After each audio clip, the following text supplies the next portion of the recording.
کریم ونحن على ذلك لمن الشاہدین والشاکرین والحمد للہ رب العالمین۔ عزیزان گرامی، حاضرین بزم محبت، عاشقان اہل بیت رسالت،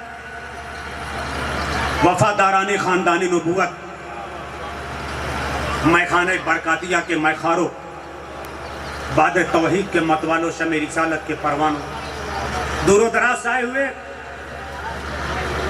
زائرین و حاضرین، عرس سیدی برکاتی اور منبر رسول پہ جلوہ فرما، ہماری آنکھوں کے نور، دلوں کے سرور، ہمارے آقایان نعمت، سادات مارحرم مقدسہ، بالخصوص غزالی دوران، رازی عصر، امام التواریخ، محقق زمانہ، کچ کلاہ علم و فن، حضرت علامہ ڈاکٹر سید جمال الدین اسلم صاحب اللہ برکاتی، اور یادگار حضور نظمی میاں، ان کے اخلاق و کردار کی چلتی پھرتی تصویر، فیضان امام بخاری،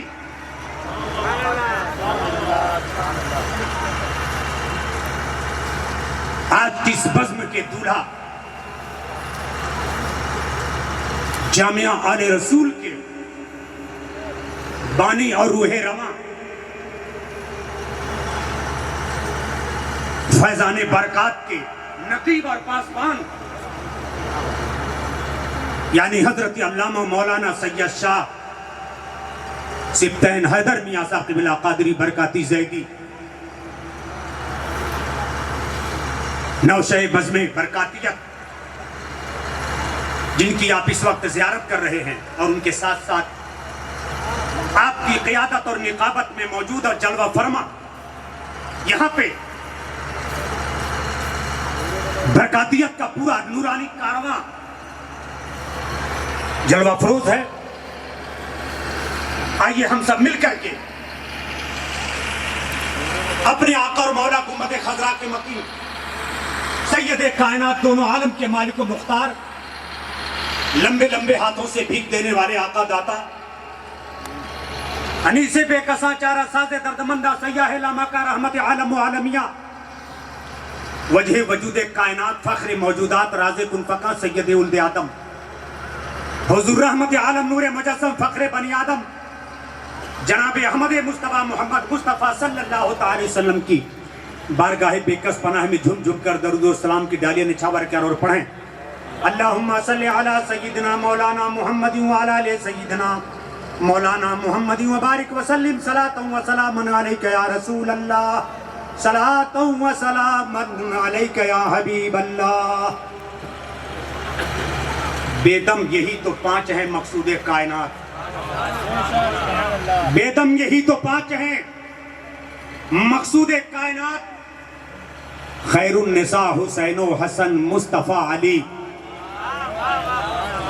لو کان رفضاً حب آل محمد، لو کان رفضاً حب آل محمد فلیشہد الثقلان انی رافضی، یا اہل بیت رسول اللہ حبکم فرض من اللہ فی القرآن انزلہ، یکفیکم من عظیم الفخر ان مکنکم، من لم یصلی علیکم لا صلاۃ لہ۔ آپ نے ہر خطیب سے، ہر قلمکار سے آپ نے یہ سنا اور پڑھا ہوگا کہ رسول کریم صلی اللہ تعالی علیہ وسلم کے ساتھ ساتھ ان کی آل پاک پر بھی درود پاک پڑھنا ہمارے ایمان کی ضمانت ہے، گارنٹی۔ اللہ تعالیٰ کا یہ کتنا بڑا فضل و کرم ہے کہ آپ غور فرمائیں۔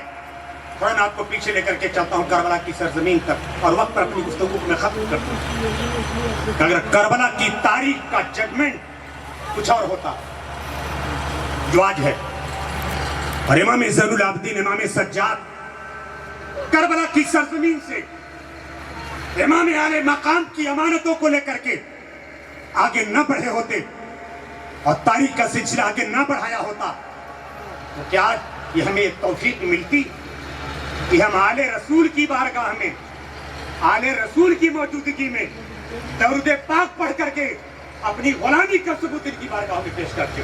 سبحان اللہ سبحان اللہ۔ اللہ کا کرم ہوا، ایک امام سجاد چلے کربلا کی سرزمین سے اور اب دنیا کے کونے کونے میں آل مصطفیٰ کا گھرانہ چمک رہا ہے، دمک رہا ہے اور فیضان مصطفیٰ کو تقسیم کرتا ہوا نظر آ رہا ہے۔ تو آئیے ہمارا ایک بار اور باواز بلند اپنے ایمان کی ساری توانائیوں کے ساتھ بارگاہ مصطفیٰ میں اور بارگاہ آل مصطفیٰ میں جھوم جھوم کر درود و سلام کے جالیے نچھاور کر پڑھیں۔ اللہم صلی علی سیدنا مولانا محمد بارک وسلم صلاۃ و سلام علیک یا رسول اللہ، صلاۃ و سلام علیک یا حبیب اللہ۔ صرف میں 2-3 بات عرض کروں گا۔ آج ہمارا عرس سیدی برکاتی میں حاضر ہیں، یہ سادات کا گھرانہ ہے اور اپنی علماء سے سنا ہوگا کہ آج کی اصطلاح میں، تاریخ میں سید اسے کہا جاتا ہے، مطلق جب بولا جاتا ہے سید تو اس سے آل فاطمہ مراد ہوتی ہے۔ اور یہ اللہ کا کتنا بڑا کرم ہے کہ سید حسنی بھی ہوتا ہے، سید حسینی بھی ہوتا ہے اور نجیب الطرفین ہو جائے تو دونوں انوار کا منبع اور مجموع البحرین بن جاتا ہے۔ سبحان اللہ سبحان اللہ۔ اب اس کی برکتوں کیا کہنا جس کے وجود میں دونوں دھارا شامل ہو جائے۔ اور سبحان اللہ یہ خانوادہ برکاتیہ ہے جہاں سالوں سے الحمدللہ غلامان مصطفیٰ کے عشق و ایمان کی آبیاری کی جا رہی ہے اور بارگاہ مصطفیٰ صلی اللہ تعالی وسلم کا فیضان تقسیم کیا جا رہا ہے۔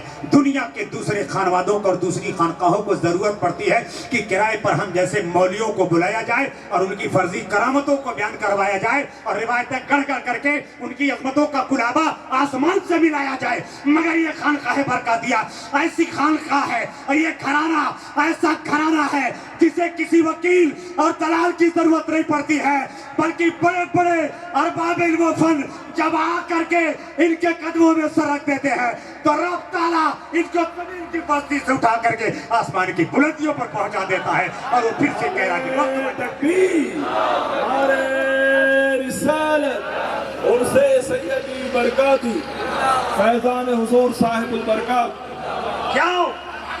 اس لیے کہ آل علی ہیں،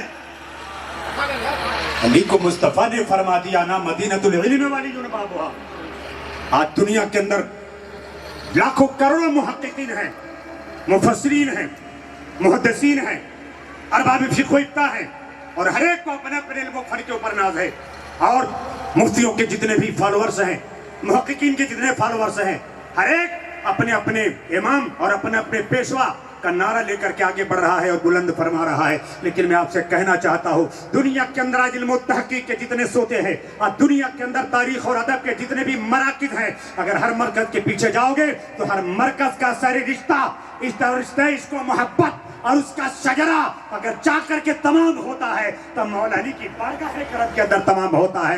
آج میرے دوستوں مدارس اسلامیہ کے اندر علم نحو پڑھایا جاتا ہے، علم صرف پڑھایا جاتا ہے۔ تاریخ پر نظر ڈالو گے تو اس کے بانی بھی ہمارے آقا اور امام مولا علی رضی اللہ تعالیٰ عنہ ہے۔ انہوں نے علم و ادب کے اور پھر عربی زبان و ادب کے اور صرف و نحو کے، فصاحت و بلاغت کے ابتدائی قواعد کو آپ نے مرتب فرمایا تھا۔ پھر اس کے بعد علم کا قاصہ آگے بڑھا ہے، علم کا سفر آگے بڑھا ہے، علم کے اندر ترقی ہوتی چلی گئی۔ میرے دوستو یہ جو آج پوری دنیا کے اندر مدارس اسلامیہ ہے اور اپنی ٹوپیاں ٹیڑھی کر کے مدارس اسلامیہ میں بیٹھ کر کے لوگ اپنی قابلیت کی داد دیتے ہیں، ان سے پوچھنا چاہتا ہوں یہ کتابیں جو تم پڑھ رہے ہو علم و ادب کی، اس کا سرشتہ کہاں سے جا کر کے ملتا ہے؟ فقہ و ابتداء کا سرشتہ کہاں سے جا کر کے ملتا ہے؟ تو پگلے جھانکتے ہیں۔ لیکن میں آپ کو پوری گارنٹی کے ساتھ اسٹیج سے کہنا چاہتا ہوں مدارس اسلامیہ کے اندر جتنی کتابیں ہیں اور جتنے اماموں کی کتابیں پڑھائی جاتی ہیں اور جتنے فن کی کتابیں پڑھائی جاتی ہیں، بغیر کسی مبالغہ کے جتنے بھی ائمہ علم و فن ہیں، ہر ایک کی غلامی کا رشتہ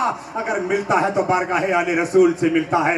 کوئی دنیا کے اندر اہل علم کی کمی نہیں ہے۔ آج 500 کتابیں لکھنے والے بھی موجود ہیں۔ میں تاریخ سے آپ کو 5000 کتابیں لکھنے والے بھی پیش کر سکتا ہوں، 1000 کتابیں لکھنے والے بھی پیش کر سکتا ہوں، لیکن آج تاریخ ان کا نام بتانے سے قاصر ہے۔ آج ان کی قبروں پر کوئی چراغ جلانے والا نہیں ہے، مگر دیکھا جائے تو کچھ ایسی شخصیتیں ہیں جنہوں نے کتابیں لکھی مگر آج کتابوں کی بنیاد کے اوپر امام وقت مجدد اسلام کہلا رہے ہیں۔ میں کہنا چاہتا ہوں یہ مرتبہ کہاں سے ملا ہے, یہ حیات جاویدانی کہاں سے ملی ہے, یہ بقا اور دوام کہاں سے ملا ہے, تو مجھے کہنے دیا جائے کہ چاہے برکات و برکات پیشی لیا, نوبہار طریقت پہ لاکھوں سلام, کیسے آقاؤں کا بندہ ہوں رضا, بول پالے میری سرکاروں کے. علم اس وقت تک زندہ نہیں ہوتا ہے جب تک اس کی غلامی کا رشتہ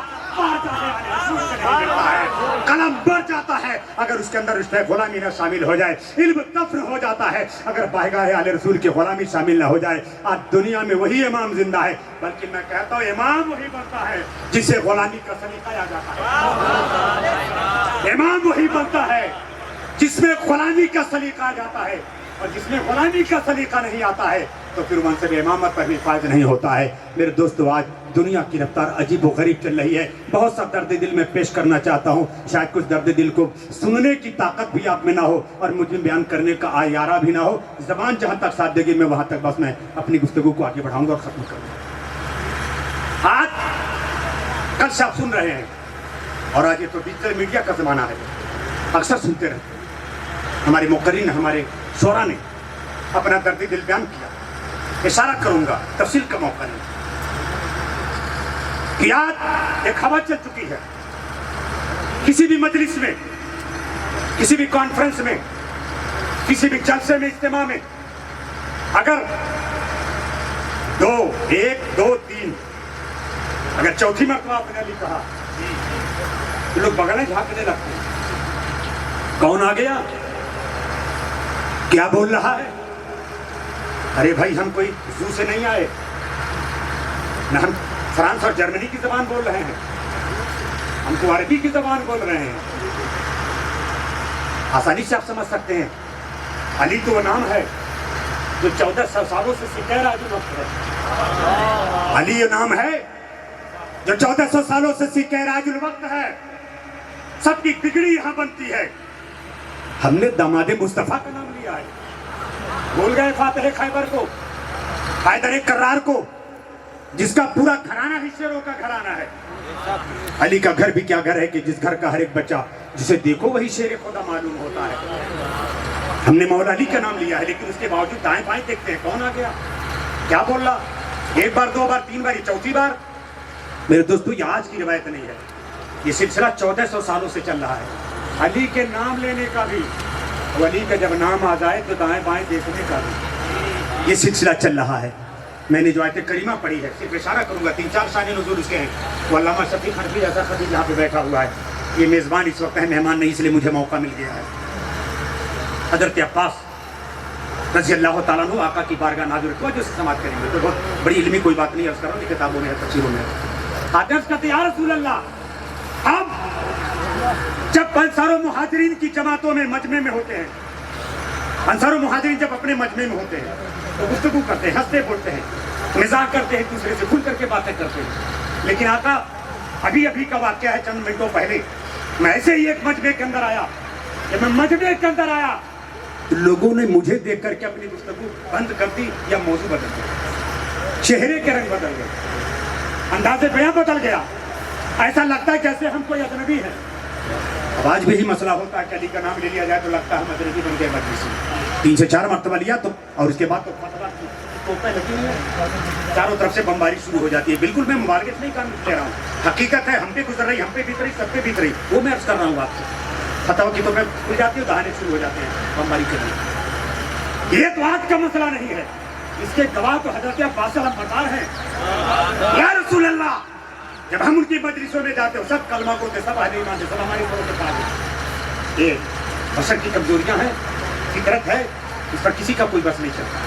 یا رسول اللہ, میں مجلس میں آیا, مجمع میں آیا, لوگوں نے گفتگو بند کر دی اور میرے آقا غضب میں آیا. اور حدیث پاک میں آتا ہے کہ میرے آقا کے غضب میں آنے کا کی جو علامت ہوتی تھی کہ میرے آقا کا چہرہ سرخ ہو جاتا تھا, گلاب کی طرح سے اتنا تمانے لگتا تھا, اور تیزی کے ساتھ آگے بڑھتے تھے. اور جب آگے بڑھتے تو آپ کی چادر مبارک رضائے رحمت کبھی دائیں سرک جاتی نیچے, کبھی بائیں سرک جاتی نیچے, اور اپنی چادر کو ایبا کو گھسیٹتے ہوئے میرے آقا کی طرف منبر نبی کر جاتے تھے. میرے آقا عالم غضب میں آ گئے, اپنی چادر رحمت کو گھسیٹتے ہوئے منبر نبوت پہ تشریف لائے مسجد نبی میں, اور آپ نے خطاب فرمایا. اس کے اندر کہا کیا بات ہے کہ لوگ جو ہے میری آل کے بارے میں مجھے اذیت پہنچاتے ہیں, تکلیفیں دیتے ہیں, آپس میں گفتگو کرتے ہیں, ہنسی مذاق کرتے ہیں, مگر میرے خاندان کے لوگ لوگ اب جب آ جاتے ہیں تو اپنی بات کا موضوع بدل دیتے ہیں, خاموشی اختیار کر لیتے ہیں. ابھی مصطفیٰ جان رحمت صلی اللہ تعالی وسلم منبر نبوت سے اترے نہیں تھے کہ بلبل سترہ حضرت جبریل امین آقا کی بارگاہ کرم میں یہی آیت کریمہ لے کر کے حاضر ہو گئے اور کہا, اے محبوب آپ اپنے غلاموں سے, صحابہ سے, صحابیات سے اور تمام کلمہ کو مسلمانوں سے کہہ دیجئے کہ میں تم سے اپنی طاعت و تبلیغ کا کوئی صلہ نہیں مانگتا, اگر میں تم سے مانگتا ہوں تو صرف اپنے آل کی محبت مانگتا ہوں, آل کی محبت مانگتا ہوں. اگر آپ یہاں پہ آئے ہو تو احسان نہیں کیے, ہم آئے احسان نہیں کیے, یہ تو ہم پر فرض ہے قرآن کی روح سے, یہ تو رسول اللہ نے مانگا ہے کہ جب سبتین بلائیں تو اب چپڑی چمڑوں کی جوتیاں بنا کر کے حضرت کی بارگاہ کرم میں حاضر ہو جاؤ. صفی حیدر بلائے تو آ جاؤ, ولی حیدر بلائے تو آ جاؤ. سبحان اللہ, صفی بھی ہے, ولی بھی ہے, سبتین بھی ہے, سب پیغمبر حسن بھی ہے, سب پیغمبر حسین بھی ہے, اور دونوں کی تصویر کو جمع کر دیا جائے تو سبتین بن جاتے ہیں. سبحان اللہ, سبحان اللہ. دونوں کی برکتیں ان کے ساتھ ہیں اور یہ برکتیں تقسیم کر رہے ہیں. مصطفیٰ جان رحمت صلی اللہ تعالی وسلم نے ہمیں گارنٹی دیا ہے. گفتگو کا آخری حصہ, آج کمپنی میں جاؤ موبائل خریدنے کے لیے, کوئی بھی سامان پرچیز کرنے کے لیے کسی شاپنگ سینٹر میں, تو کبھی وارنٹی ملتی ہے اور کبھی گارنٹی ملتی ہے, کبھی وارنٹی ملتی ہے, کبھی گارنٹی ملتی ہے, اور اب تو زیادہ تر صرف وارنٹی ملتی ہے. اب گارنٹی نہیں ملتی, گارنٹی والا زمانہ چلا گیا, گارنٹی والے لوگ بھی چلے گئے. میرے آقا آخری نبی, تفصیل میں نہیں جاؤں, ختم النبی, 1,24,000 یا 2.25 لاکھ انبیاء کرام تشریف لے آئے. آقا میرے آخری نبی, تاج نبوت آپ کے سر پہ سجا دیا گیا اور گلے باغ رسالت پہ لاکھوں سلام کی مہر لگا دی گئی. اب قیامت تک دین کو چلنا چلے گا کیسے؟ وارنٹی چاہیے, گارنٹی چاہیے. وارنٹی اس لیے تاکہ کہیں آل رسول کی شان میں گستاخی کر کے تمہارا ایمان برباد نہ ہو جائے, اور گارنٹی اس لیے چاہیے تاکہ تمہارا خاتمہ بھی خیر ہو جائے. اور سبحان اللہ, یہ بارگاہ آل مصطفیٰ ہمارے لیے وارنٹی بھی ہے اور ہمارے لیے گارنٹی بھی ہے. جب ہمارا قدم پھسلے گا اور علی کے صراط مستقیم سے بھٹکیں گے تو برکاتی کوڑا ہماری خود پہ بڑھے گا. کوئی کسی خوش فہمی کے اندر کسی گمان میں نہ رہے, نہ علامہ نہ عوام اہل سنت, سب کا قدم بھٹک سکتا ہے. عوام تو جمی ہوئی ہے, ہمیں خطرہ پہ علامہ لوگوں کا ہے. علی نے جہاں پر اپنے غلاموں کو چھوڑا, علی کے غلام اسی راستے پہ چل رہے ہیں.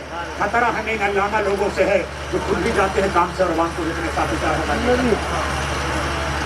میرے آقا کی گارنٹی پہ چلو, میرے آقا کے وارنٹی پہ چلو.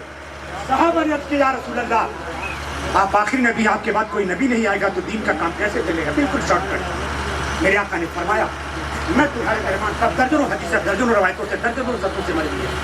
2 چیزیں چھوڑ کر کے جا رہا ہوں, غور سے سنیے. 2 چیزیں, ایک قرآن اور دوسرا اپنا خاندان.